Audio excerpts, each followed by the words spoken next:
নমস্কার বন্ধুরা, সুকুমারী রান্নাঘরে আপনাদের সকলকে অনেক অনেক ওয়েলকাম।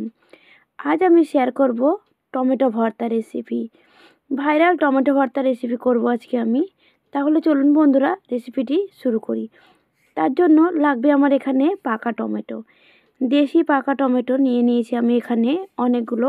এখান থেকে আমি 4টে টমেটো নিয়ে নেব। টমেটোগুলো আগে ভালো করে ধুয়ে নিয়েছি।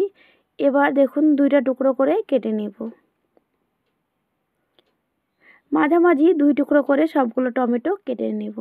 টমেটোগুলো দেখে বুঝতে পারছেন একদমই খুব সুন্দর পাকা আর ভেতরটা খুব সুন্দর লাল। এই ভর্তা তৈরি করার জন্য ঠিক এরকমই পাকা পাকা লাল লাল টমেটো নিতে হবে। টমেটোগুলো কেটে সব তুলে নিলাম প্লেটে। এবার একটা পেঁয়াজ নিয়েছি, এর জন্য কিন্তু একটা পেঁয়াজই যথেষ্ট।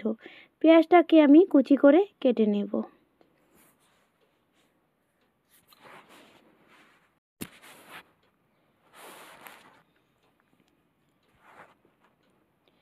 পেঁয়াজটা একদম কুচি কুচি করে কেটে নিলাম। পেঁয়াজটাকে কাটার পরে তুলে নিলাম। এবার কিছুটা ধনেপাতা নিয়েছি, ধনেপাতাগুলো কুচিয়ে কেটে নেব।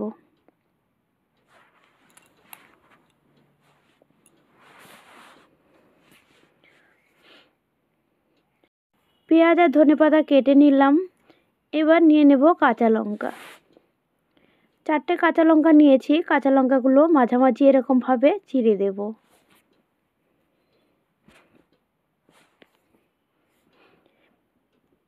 এই ভর্তা তৈরি করার জন্য রসুন লাগবে, একটা গোটা রসুন। দেখুন রসুনটা আমি ছাড়িয়ে নেব।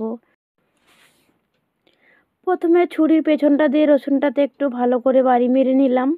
এবার খুব সহজে কিন্তু ছাড়িয়ে নেওয়া যাবে।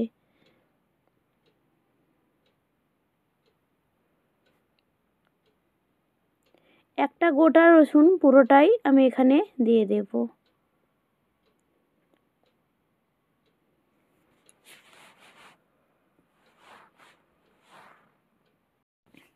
রসুনটা আমার এখানে ছাড়ানো হয়ে গেছে।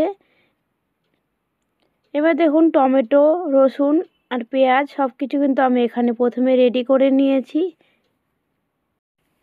কড়াইতে আমি সর্ষের তেল দিয়ে দেব। 2 চামচ মতন সর্ষের তেল দিয়ে দিলাম। তেলটা ভালো করে গরম হয়ে গেলে দিয়ে দেব এখানে আমি প্রথমে রসুনগুলো। সবগুলো রসুন দিয়ে দিলাম। রসুনটা নাড়াচাড়া করে লাল করে ভাজা করে নেব। খুব বেশি লাল করব না, যখন হালকা লালচে হবে তখন আমি এর মধ্যে পেঁয়াজ দিয়ে দেব। রসুনগুলো কিন্তু আমার এখানে ভাজা হয়ে গেছে। এর থেকে বেশি ভাজলে তেতো হয়ে যাবে। এই পর্যায়ে আমি একটা বড় সাইজের পেঁয়াজ কুচি দিয়ে দিলাম। পেঁয়াজ দিয়েও ভালোভাবে নাড়াচাড়া করে নেব।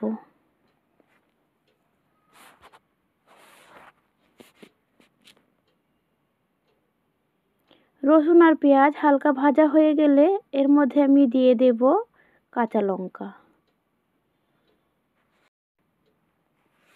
4টে কাঁচা লঙ্কা দিয়ে দিলাম। আবারও খুব ভালো করে ভাজা করে নেব।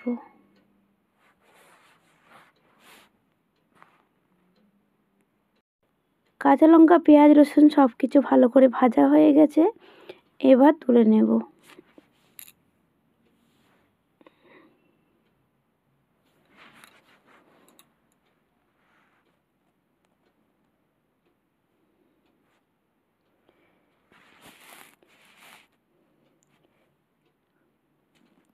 তেল ঝরিয়ে একটা প্লেটে আমি তুলে নিলাম। ওই তেলের মধ্যে আরেকটু তেল দিয়ে দিলাম। এবার টমেটোগুলো ভেজে নেব।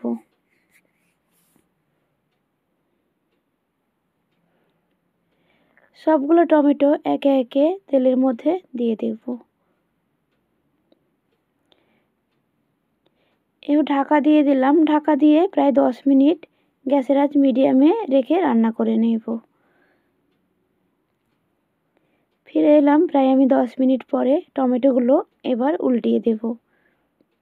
দেখে বুঝতেই পারছেন টমেটোগুলো কিন্তু অনেকটাই সেদ্ধ হয়ে গেছে আর এক পিঠ প্রায় ভাজা ভাজা হয়ে গেছে।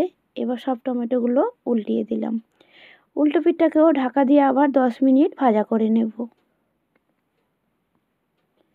ফিরে এলাম প্রায় আমি আবার 10 মিনিট পরে। টমেটোগুলো কিন্তু সব সেদ্ধ হয়ে গেছে। এবার তুলে নেব।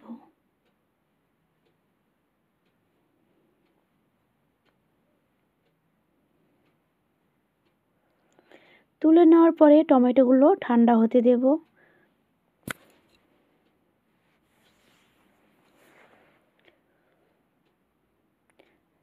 ঠান্ডা হয়ে গেছে, এবার টমেটোর যে খোসাগুলো আছে ওইগুলো ছাড়িয়ে ফেলে দেব। সিদ্ধ হয়ে গেলে কিন্তু খুব সহজেই টমেটোর খোসা বেরিয়ে চলে আসে। ঠিক একইভাবে সবগুলো টমেটোর খোসা বের করে ফেলে দেব।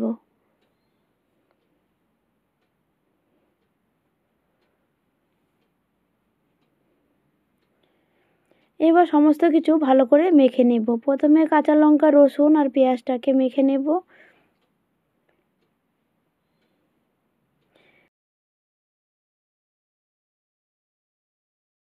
মাখার পরে সমস্ত কিছু একসাথে খুব ভালো করে মিশিয়ে মেখে নেব।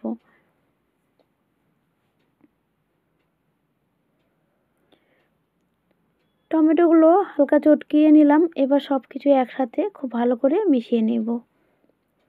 মিশানো হয়ে গেছে, কিছুটা ধনেপাতা কুচি দিয়ে দেব। এবার আবারও ভালো করে মিশিয়ে নেব।